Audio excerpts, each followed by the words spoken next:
بسم الله الرحمن الرحيم والنجم إذا هوى ما ضل صاحبكم وما غوى وما ينطق عن الهوى إن هو إلا وحي يوحى. അസ്സലാമു അലൈക്കും വറഹ്മത്തുള്ളാഹി വബറകാതുഹു. ബിസ്മില്ലാഹിർ റഹ്മാനിർ റഹീം. അൽഹംദുലില്ലാഹി റബ്ബിൽ ആലമീൻ. വസ്സലാത്തു വസ്സലാമു അലാ റസൂലിഹിൽ അമീൻ വഅലാ ആലിഹി വഅസ്ഹാബിഹി അജ്മഈൻ. അമ്മാ ബഅദ്. നബി സല്ലല്ലാഹു അലൈഹി വസല്ലമയുടെ ഹജ്ജിനെ കുറിച്ച് നമ്മൾ പറഞ്ഞു. പ്രവാചകൻ സല്ലല്ലാഹു അലൈഹി വസല്ലമയുടെ ഹജ്ജിലെ ഏറ്റവും പ്രധാനപ്പെട്ട ഒരു ഭാഗം ആ ഹജ്ജിൽ വെച്ച് അവിടുന്ന് നിർവഹിച്ച പ്രഭാഷണമായിരുന്നു, അല്ലെങ്കിൽ പ്രഭാഷണങ്ങളായിരുന്നു എന്ന കാര്യം നമുക്കറിവുള്ളതാണ്. വളരെ വിഖ്യാതമാണ്. നബി സല്ലല്ലാഹു അലൈഹി വസല്ലമയുടെ അറഫ പ്രസംഗം എന്ന പേരിലൊക്കെ ആ പ്രഭാഷണത്തിലെ വാചകങ്ങൾ നമ്മൾ പലയിടങ്ങളിലും കാണാറുണ്ട്. നബി സല്ലല്ലാഹു അലൈഹി വസല്ലമ അറഫയിൽ വെച്ച് അന്ന് സംസാരിച്ചിട്ടുണ്ട്. മിനയിൽ വെച്ച് ഒന്നിലധികം തവണ നബി സല്ലല്ലാഹു അലൈഹി വസല്ലമ ജനങ്ങളെ അഭിമുഖീകരിച്ച് പല ഉപദേശങ്ങളും നൽകിയിട്ടുണ്ട്. ഇതൊക്കെ പല നിവേദനങ്ങളിൽ പലയിടങ്ങളിലായി ഇങ്ങനെ ചിതറിക്കിടക്കുന്നത് നബി സല്ലല്ലാഹു അലൈഹി വസല്ലമ ഹജ്ജിന്റെ സമയത്ത് നൽകിയ ഉപദേശങ്ങൾ പല സ്ഥലങ്ങളിൽ പല നിവേദനങ്ങളിൽ നമുക്ക് കാണാൻ കഴിയും. ഇതെല്ലാം കൂടി ചേർത്ത് വെച്ചുകൊണ്ടാണ് പലപ്പോഴും നമ്മൾ നബി സല്ലല്ലാഹു അലൈഹി വസല്ലമ ഹജ്ജിൽ വെച്ച് നിർവഹിച്ച പ്രഭാഷണം എന്ന പേരിൽ നമ്മൾ സാധാരണ നിലക്ക് പഠിപ്പിക്കാറുള്ളത്.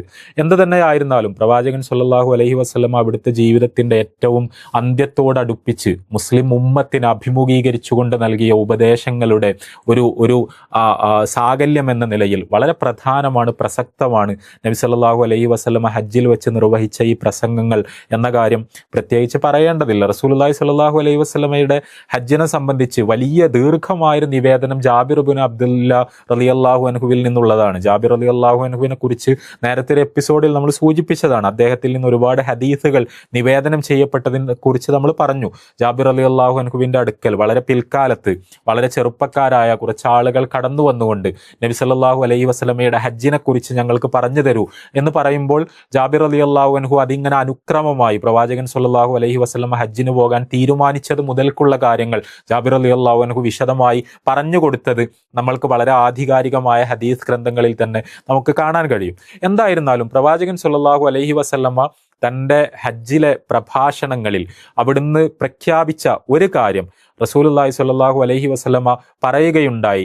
ഞാൻ ജാഹിലിയത്തിന്റെ എല്ലാ പലിശ ഇടപാടുകളെയും റിബയുമായി ബന്ധപ്പെട്ട എല്ലാ ഇടപാടുകളെയും ഞാൻ ഇവിടെ വെച്ച് ഇല്ലാതാക്കുന്നു. എൻ്റെ കാലിന് ചുവട്ടിൽ വെച്ച് ഞാനത് മെതിച്ച് കളയുന്നു, ഞാനത് ചവിട്ടി അരച്ച് കളയുന്നു, ഞാനത് ഇല്ലാതാക്കി കളയുന്നു എന്ന അർത്ഥത്തിലുള്ള പ്രയോഗമാണ് റസൂലുള്ളാഹി സ്വല്ലല്ലാഹു അലൈഹി വസല്ലമ നടത്തുന്നത്. അത് വളരെ ശക്തമായൊരു പ്രയോഗമാണ് എന്ന് നമുക്കറിയാം. നബി സല്ലല്ലാഹു അലൈഹി വസല്ലം ഒരു സമൂഹത്തെ വളർത്തിക്കൊണ്ടുവന്നു, ഒരു രാജ്യം കെട്ടിപ്പടുത്തു. പക്ഷേ ആ രാജ്യത്തിന്റെ ഒരു സ്ഥിരാകേന്ദ്രം എന്ന് പറയുന്നത് മദീനയായിരുന്നു. അവിടുത്തെ ജീവിതത്തിന്റെ നല്ലൊരു ഭാഗവും അത് മദീനയിൽ കേന്ദ്രീകരിച്ചുകൊണ്ടാണ് ഉണ്ടായിരുന്നത്. പക്ഷേ ഇപ്പോൾ അറേബ്യ മുഴുവൻ നബി സല്ലല്ലാഹു അലൈഹി വസല്ലമയുടെ ഭരണാധികാരത്തിന് കീഴിൽ വരികയാണ്. ഹജ്ജിന്റെ നായകത്വം നബി സല്ലല്ലാഹു അലൈഹി വസല്ലമയുടെ കയ്യിൽ വന്ന് നിൽക്കുകയാണ്. അവിടെ തടിച്ചുകൂടിയ ഈ മനുഷ്യരെ മുഴുവൻ ഇതേപോലെ നബി സല്ലല്ലാഹു അലൈഹി വസല്ലമയുടെ മുന്നിൽ ഇനിയൊരു സന്ദർഭത്തിൽ കാണാൻ കഴിയില്ല. അവിടെ മിക്കപ്പോഴും ആ സമയത്ത് ഇസ്ലാം സ്വീകരിച്ച അല്ലെങ്കിൽ തൊട്ടുടനെ ഇസ്ലാം സ്വീകരിച്ച പലരും അവിടെയുണ്ട്. ഇസ്ലാമിക നിയമങ്ങൾ അറേബ്യയിൽ ഉടനീളം നടപ്പിലാക്കപ്പെടുന്ന ഒരു സാഹചര്യം ഉണ്ടായിട്ടില്ല മദീനയിൽ നടപ്പിലാക്കപ്പെടുന്നത് പോലെ. അവിടെ നബി സല്ലല്ലാഹു അലൈഹി വസല്ലമ പുതിയ രാഷ്ട്രത്തിന്റെ പുതിയ സമൂഹത്തിന്റെ മാനിഫെസ്റ്റോ പോലെ കുറേ നിയമങ്ങൾ നബി സല്ലല്ലാഹു അലൈഹി വസല്ലമ വിളംബരം ചെയ്യുകയാണ്. ഇങ്ങനെയാണ് ഈ നാട് ഇനി മുതൽ മുന്നോട്ട് പോവുക. നിങ്ങളുടെ ഇസ്ലാം പൂർവ്വ അജ്ഞാനകാലത്ത് നിങ്ങൾ ചെയ്തിരുന്ന, നിങ്ങൾ അനുവർത്തിച്ചിരുന്ന നിയമങ്ങളും ക്രമങ്ങളും ഒന്നും ഇനി ഇവിടെ ഉണ്ടാവുകയില്ല എന്ന് പറഞ്ഞുകൊണ്ട് പ്രവാചകൻ സല്ലല്ലാഹു അലൈഹി വസല്ലമ പലതും പറഞ്ഞ കൂട്ടത്തിൽ നബി സല്ലല്ലാഹു അലൈഹി വസല്ലമ വളരെ പ്രാധാന്യപൂർവ്വം പറഞ്ഞൊരു കാര്യമാണ് ജാഹിലിയത്തിന്റെ പലിശ സംസ്കാരത്തെ ഞാൻ ഇവിടെ വെച്ച് നിശേഷം ഇല്ലാതാക്കി കളയുന്നു എന്ന് നബി സല്ലല്ലാഹു അലൈഹി വസല്ലമ പറയുന്നത്. റിബ ഇസ്ലാം വളരെ മാരകമായ ഒരു മഹാപാപമായി പരിഗണിച്ചിട്ടുള്ളതാണ് എന്ന കാര്യം നമുക്കറിയാം. പരിശുദ്ധ ഖുർആനിൽ റിബായുമായി ബന്ധപ്പെട്ട ഒരുപാട് വചനങ്ങളുണ്ട്. പ്രത്യേകിച്ചും നമ്മൾ സൂറത്തുൽ ബഖറയിൽ ആയത്തു ദൈനിനെ പറ്റി നമ്മൾ സാധാരണ പറയാറുണ്ട്. കടവുമായി ബന്ധപ്പെട്ട ആയത്ത് പരിശുദ്ധ ഖുർആനിലെ ഏറ്റവും വലിയ വചനമാണത് എന്ന് നമ്മൾ പറയും. തീർച്ചയായും അത് അങ്ങനെയാണ്. പക്ഷേ ഈ കടവുമായി ബന്ധപ്പെട്ട ആയത്ത് പരിശുദ്ധ ഖുർആൻ പറയുന്നത് യഥാർത്ഥത്തിൽ പലിശയെ പറ്റിയുള്ള കാര്യങ്ങൾ പറഞ്ഞതിന് തൊട്ടുടനെയാണ്. സൂറത്തുൽ ബഖറയിൽ 275 മുതൽക്കുള്ള വചനങ്ങൾ നമ്മൾ വായിച്ചു നോക്കുക. പലിശയെ പറ്റി വളരെ കർശനമായ സ്വരത്തിൽ ഖുർആൻ അവിടെ സംസാരിച്ചു കൊണ്ടേയിരിക്കുകയാണ് ഒരുപാട് വചനങ്ങളിൽ. അതിന്റെ ഒരു തുടർച്ച എന്ന നിലക്കാണ്, അതിന്റെ ഒരു അനുബന്ധം എന്ന നിലക്കാണ് തൊട്ടടുത്ത പേജിൽ നമ്മൾ ആയത്തുദ്ദൈൻ കാണുന്നത്. അവിടെ പലിശ എന്ന് പറയുന്നത് വളരെ വൃത്തികെട്ട, വളരെ പൈശാചികമായ, വളരെ ക്രൂരമായ, മനുഷ്യത്വത്തിന് നിരക്കാത്ത, നിങ്ങൾ ഒരിക്കലും ചെയ്യാൻ പാടില്ലാത്ത ഒരു കാര്യമാണ് എന്ന് പറഞ്ഞതിന് ശേഷം അതിന് പകരം ആർദ്രമായ, കരുണയുള്ള, മനുഷ്യത്വമുള്ള കടമിടപാടിന്റെ ഒരു സംസ്കാരം പകരമായി സമർപ്പിക്കുകയാണ് പരിശുദ്ധ ഖുർആൻ ചെയ്യുന്നത് എന്ന് ഇത് രണ്ടും ചേർത്ത് വെച്ച് വായിച്ചാൽ നമ്മൾക്ക് മനസ്സിലാക്കാൻ കഴിയും. നിങ്ങൾ ചെയ്യേണ്ടത് കടം കൊടുക്കുകയാണ്. നിങ്ങൾ ഉദാരമായി കടം കൊടുക്കുക, ആ കടം എഴുതി വെക്കുക, അതിന്റെ സമയമായാൽ നിങ്ങൾ തിരിച്ചു വാങ്ങുക. ഇങ്ങനെ അതിൽ നിന്ന് കൂടുതലായി ഒന്നും തിരിച്ചു വാങ്ങാതെ മനുഷ്യരെ സഹായിക്കാൻ വേണ്ടി കടം കൊടുക്കുന്ന ഒരു സംസ്കാരമാണ് ഇനിയൊരു ഇസ്ലാമിക സമൂഹം എന്ന നിലയിൽ നിങ്ങൾക്കിടയിൽ ഉണ്ടാകേണ്ടത്. ആ കടം കൊടുക്കുമ്പോൾ നിങ്ങൾ പാലിക്കേണ്ട മര്യാദകൾ ഇങ്ങനെയൊക്കെയാണ്, അതിന്റെ രേഖകൾ സൂക്ഷിക്കേണ്ടത് ഇങ്ങനെയാണ് എന്നാണ് പരിശുദ്ധ ഖുർആൻ യഥാർത്ഥത്തിൽ അവിടെ പഠിപ്പിക്കുന്നത്. അതേപോലെ ഈ പലിശയുമായി ബന്ധപ്പെട്ട ആയത്തുകൾക്ക് തൊട്ടു മുമ്പുള്ള ആയത്തുകൾ നമ്മൾ പരിശോധിച്ചാൽ അതൊക്കെ സ്വതക്കയുമായി ബന്ധപ്പെട്ട ആയത്തുകളാണ്. ദാനധർമ്മങ്ങളെ നിങ്ങൾ ജനങ്ങളെ കടമായിട്ട് മാത്രമല്ല, പാവപ്പെട്ട മനുഷ്യർക്ക്, ദരിദ്രർക്ക്, അഗതികൾക്ക് നിങ്ങൾക്ക് ധാരാളമായി കയ്യയച്ച് നിങ്ങൾ ദാനധർമ്മങ്ങൾ കൊടുക്കുക. ദാനധർമ്മങ്ങളെ ശക്തമായി പ്രോത്സാഹിപ്പിക്കുന്നു, കടം കൊടുക്കുന്നതിന് അനുവദിക്കുന്നു. പലിശ എന്ന് പറയുന്നത് ഒരിക്കലും ചെയ്യാൻ പാടില്ലാത്തൊരു കാര്യമാണ് എന്ന് പഠിപ്പിക്കുന്നു. സൂറത്തുൽ ബഖറയുടെ അവസാന ഭാഗത്ത് ഈ പേജുകൾ ഇങ്ങനെ ഒരുമിച്ച് വായിച്ചു പോയാൽ വളരെ കൃത്യമായി ഇസ്ലാമിന്റെ ആ വിഷയത്തിലുള്ള ദർശനം നമുക്ക് മനസ്സിലാക്കാൻ കഴിയും. ഒരുപാട് ഹദീസുകളിൽ നമ്മൾ കാണുന്ന ഒരു കാര്യമാണ് സൂറത്തുൽ ബഖറയിലെ പലിശയുമായി ബന്ധപ്പെട്ട ഈ ആയത്തുകൾ ഇസ്ലാമിന്റെ ഏറ്റവും അവസാന കാലത്താണ് അവതരിപ്പിക്കപ്പെട്ടത് എന്ന് നമ്മൾക്ക് ഒരുപാട് നിവേദനങ്ങളിൽ കാണാൻ കഴിയും. അവിടെ റസൂലുള്ളാഹി സ്വല്ലല്ലാഹു അലൈഹി വസല്ലമയുടെ ജീവിതത്തിന്റെ ഏറ്റവും അവസാനത്തിൽ അവതരിപ്പിക്കപ്പെട്ട ആയത്തുകളിൽ പെട്ടതാണ് പലിശയുമായി ബന്ധപ്പെട്ട പരിശുദ്ധ ഖുർആനിലെ ഈ ആയത്തുകൾ. അത് മദീനയിൽ വെച്ച് റസൂലുള്ളാഹി സ്വല്ലല്ലാഹു അലൈഹി വസല്ലം അത് പഠിപ്പിക്കുന്നു. ഹദീസുകളിൽ പലിശയുടെ ഗൗരവം, പലിശയുടെ ഇനങ്ങൾ, ഇതൊക്കെ പല രീതികളിൽ വിശദീകരിക്കപ്പെട്ടത് നമുക്ക് കാണാൻ കഴിയും. സഹാബിമാർ പറയുന്നുണ്ട്, ഇത് ഇത്രയധികം ഇനങ്ങൾ ഉള്ളത് കൊണ്ട് തന്നെ നിങ്ങൾക്ക് സംശയമുള്ള ഇടപാടുകളിൽ നിന്നടക്കം നിങ്ങൾ മാറി നിൽക്കുക എന്നൊക്കെ സഹാബിമാർ പറയുന്നുണ്ട്. എന്ത് തന്നെ ആയിരുന്നാലും പരിശുദ്ധ ഖുർആനിലെ ഈ വചനങ്ങൾ അവതരിപ്പിക്കപ്പെടുന്നത് പ്രവാചകൻ സ്വല്ലല്ലാഹു അലൈഹി വസല്ലമയുടെ ജീവിതത്തിന്റെ ഏതാണ്ട് അവസാന കാലത്താണ്. അതായത് ഇത്രയും കർക്കശമായി പലിശയെപ്പറ്റി പരിശുദ്ധ ഖുർആൻ സംസാരിക്കുന്ന വചനങ്ങൾ അതിന്റെ ഒരു ഇനാക്ട്മെന്റ് ആണ്, അതിന്റെ അടിസ്ഥാനത്തിലുള്ളൊരു വിളംബരമാണ് റസൂലുള്ളാഹി സ്വല്ലല്ലാഹു അലൈഹി വസല്ലം ഹജ്ജിൽ വെച്ച് അദ്ദേഹത്തിന്റെ പ്രഭാഷണത്തിൽ ഈ കാര്യം സൂചിപ്പിക്കുന്നത് എന്ന് നമുക്ക് മനസ്സിലാക്കാവുന്നതാണ്. ഖുർആനിലെ പലിശയുമായി ബന്ധപ്പെട്ട ഈ ആയത്തുകൾ നമ്മൾ കേൾക്കുക. الذين يأكلون الربا لا يقومون إلا كما يقوم الذي يتخبطه الشيطان من المس ذلك بأنهم قالوا إنما البيع مثل الربا وأحل الله البيع وحرم الربا فمن جاءه موعظة من ربه فانتهى فله ما سلف وأمره إلى الله ومن عاد فأولئك أصحاب النار هم فيها خالدون يمحق الله الربا ويربي الصدقات والله لا يحب كل كفار أثيم يا أيها الذين آمنوا اتقوا الله وذروا ما بقي من الربا إن كنتم مؤمنين فإن لم تفعلوا فأذنوا بحرب من الله ورسوله وإن تبتم فلكم رؤوس أموالكم لا تظلمون ولا تظلمون وإن كان ذو عسرة فنظرة إلى ميسرة وأن تصدقوا خير لكم إن كنتم تعلمون.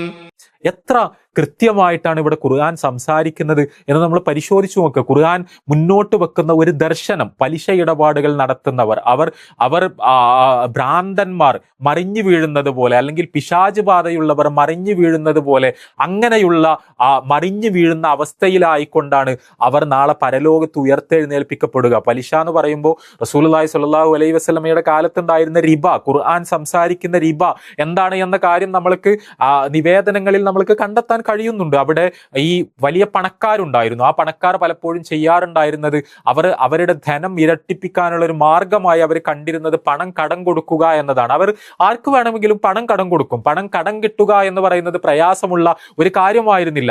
പക്ഷെ അവർ ചെയ്തിരുന്നത്, ഒരു പാവപ്പെട്ടവന് അവർ പണം കടം കൊടുക്കും, അതിനൊരു അവധി പറയും. പക്ഷെ ആ അവധി എത്തുമ്പോൾ ആ പാവപ്പെട്ടവൻ അത് തിരിച്ചു കൊടുക്കാൻ കഴിയില്ല. കാരണം അയാൾ പല രീതിയിൽ കഷ്ടപ്പാടുകളുള്ള ആളായിരിക്കും. അപ്പോൾ ഇയാൾ വലിയ ഉദാരത അഭിനയിക്കും.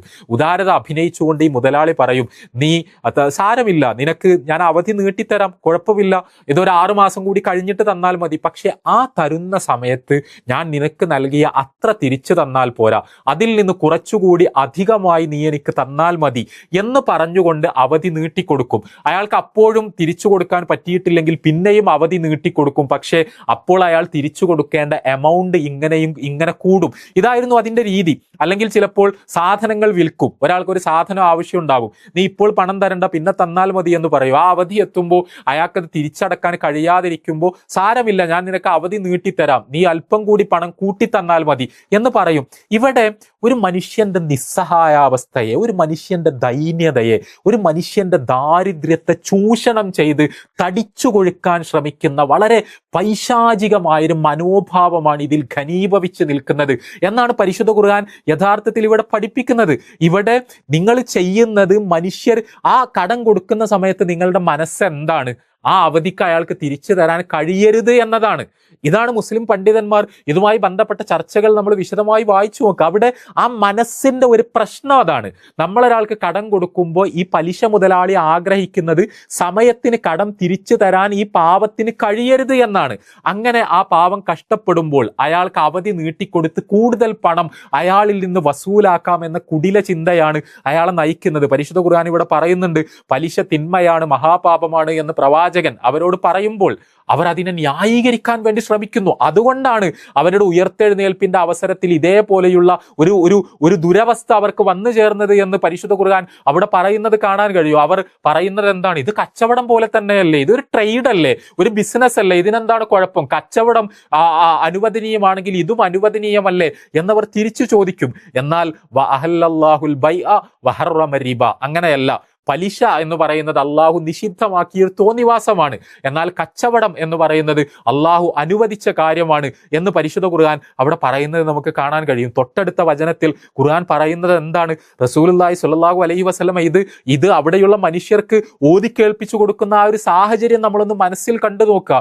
യംഹഖുല്ലാഹു റിബ വയുർബി സ്വദഖാത്ത്, അള്ളാഹു പലിശയെ തകർത്ത് കളയും. പലിശ ഇടപാടുകൾ വഴി വളരാൻ കഴിയും എന്ന് നിങ്ങൾ സ്വപ്നം കാണേണ്ടതില്ല. നിങ്ങൾ പലിശ ഇടപാടുകൾ നടത്തിയാൽ നിങ്ങളെ അള്ളാഹു തകർത്തു കളയും. എന്നാൽ നിങ്ങൾ ദാനധർമ്മങ്ങളാണ് കൊടുക്കുന്നതെങ്കിൽ ആ ദാനധർമ്മങ്ങൾ അള്ളാഹു വളർത്തും. ആ ദാനധർമ്മങ്ങൾ വഴി നിങ്ങൾക്ക് സമൃദ്ധി ഉണ്ടാകും എന്നാണ് പരിശുദ്ധ ഖുർആൻ ഇവിടെ പറയുന്നത്. പലിശ വഴി നമ്മൾക്ക് ലാഭം ഉണ്ടാവുന്നു, ദാനം കൊടുത്താൽ നമ്മൾക്ക് നഷ്ടം ഉണ്ടാവുന്നു എന്ന് നമ്മൾ വിചാരിക്കുക. എന്നാൽ അങ്ങനെയല്ല, അള്ളാഹു ആണ് ഇതിൽ ഇടപെടുന്നത് എന്ന് പരിശുദ്ധ ഖുർആൻ അവിടെ കൃത്യമായി പറയുകയാണ്. മനുഷ്യരെ സഹായിച്ചാലാണ് നിങ്ങൾക്ക് വളർച്ചയുണ്ടാവുക. നിങ്ങൾ പലിശ വഴി തടിച്ചു കൊഴുക്കാൻ ശ്രമിച്ചാൽ നിങ്ങളെ അള്ളാഹു തകർത്ത് കളയും എന്ന് പരിശുദ്ധ ഖുർആൻ അവിടെ പറയുന്നു. അതിനുശേഷമുള്ള വചനങ്ങളിൽ ഖുർആൻ എത്ര മനോഹരമായിട്ടാണ് സംസാരിക്കുന്നത്. നമ്മൾ ഈ ഖുർആൻ വചനങ്ങളുടെ പരിഭാഷ നമ്മളൊന്ന് ദയവ് ചെയ്ത് നമ്മളെല്ലാവരും വായിക്കണം. അവിടെ പരിശുദ്ധ ഖുർആൻ പറയാണ്, നിങ്ങളിൽ നിന്നൊരാൾ കടം വാങ്ങിയാൽ അയാൾ തിരിച്ചു തരാൻ കഷ്ടപ്പെടുന്നുണ്ടെങ്കിൽ നിങ്ങൾ ആർദ്രതയോടുകൂടി, കാരുണ്യത്തോടുകൂടി നിങ്ങൾ അയാൾക്ക് അവധി നീട്ടിക്കൊടുക്കുക. അതിനേക്കാൾ ഉത്തമം അയാൾക്കത് വിട്ടുകൊടുക്കുന്നതാണ്. നിങ്ങളുടെ കയ്യിൽ ഇഷ്ടം പോലെ പണമുണ്ടെങ്കിൽ, നിങ്ങളൊരു മുതലാളിയാണെങ്കിൽ, ഒരു പാവപ്പെട്ട മനുഷ്യനല്ലേ, അയാൾക്ക് കടം തിരിച്ചു തരാൻ കഴിയുന്നില്ലെങ്കിൽ അവധി നീട്ടിക്കൊടുക്കുന്നതിനേക്കാൾ നല്ലത് നിങ്ങൾ അയാൾക്കത് വിട്ടുകൊടുക്കുന്നതാണ് എന്ന് പറയുന്ന ആർദ്രതയുടെ, പലിശ മുതലാളിമാർക്ക് ഒരിക്കലും മനസ്സിലാകാത്ത ഒരു പുതിയ മൂല്യക്രമം പരിശുദ്ധ ഖുർആൻ പരിചയപ്പെടുത്തുകയാണ്. അവിടെ പരിശുദ്ധ ഖുർആൻ പറയുന്നുണ്ട്, സത്യവിശ്വാസികളെ, നിങ്ങൾ പലിശ ഇടപാടുകളിൽ നിന്ന് പൂർണ്ണമായി മുക്തമാവുക, അത് ഇന്നത്തോടുകൂടി അവസാനിപ്പിക്കുക. ഇനി ഒരിക്കലും നിങ്ങൾ പലിശക്ക് ആളുകൾക്ക് പണം കടം കൊടുക്കരുത്. ഇത് കൊടുക്കുന്നത് തുടരാനാണ് നിങ്ങളുടെ ഭാവമെങ്കിൽ നിങ്ങൾ അള്ളാഹുവിൽ നിന്നും റസൂലിൽ നിന്നുമുള്ള യുദ്ധവിളംബരമായി ഈ ആയത്തിനെ നിങ്ങൾ മനസ്സിലാക്കിക്കൊള്ളുക എന്നാണ് പരിശുദ്ധ ഖുർആൻ പറയുന്നത്. ഒരു രാജ്യം യുദ്ധം പ്രഖ്യാപിക്കുകയാണ്. ഒരു ഇസ്ലാമിക രാഷ്ട്രം, അറേബ്യ ഒരു ഇസ്ലാമിക രാഷ്ട്രമായി, ഒരു ഇസ്ലാമിക ഭരണപ്രവിശ്യയായി തീരുമ്പോൾ ആ ഇസ്ലാമിക ഭരണത്തിന്റെ യുദ്ധപ്രഖ്യാപനമാണ്. പലിശക്ക് കടം കൊടുക്കുന്നത് തുടരാനാണ്. രാജ്യത്തിന്റെ ഈ കൽപ്പനയെ ലംഘിച്ചുകൊണ്ട് പലിശക്ക് കടം കൊടുക്കുന്നത് തുടരാനാണ് നിങ്ങളുടെ ഭാവമെങ്കിൽ നിങ്ങളോട് അള്ളാഹുവും അവന്റെ പ്രവാചകനും യുദ്ധം ചെയ്യും. അള്ളാഹു ഒരാളോട് യുദ്ധം പ്രഖ്യാപിക്കുക എന്ന് പറഞ്ഞാൽ അത് അയാളുടെ അവസ്ഥ പിന്നെ എന്തായിരിക്കും എന്ന് നമുക്ക് ആലോചിക്കാവുന്നതേയുള്ളൂ. എന്ത് തന്നെയായിരുന്നാലും പ്രിയപ്പെട്ട സഹോദരങ്ങളെ, റസൂലുള്ളാഹി സ്വല്ലല്ലാഹു അലൈഹി വസല്ലമയുടെ ജീവിതത്തിന്റെ അവസാന ഭാഗം നമ്മൾ പരിശോധിക്കുമ്പോൾ അതിൽ ശക്തമായി റസൂലുള്ളാഹി സ്വല്ലല്ലാഹു അലൈഹി വസല്ലമ നമ്മൾക്ക് മുന്നറിയിപ്പ് തന്നിട്ടുള്ള ഒരു മഹാപാപമാണ് പലിശ.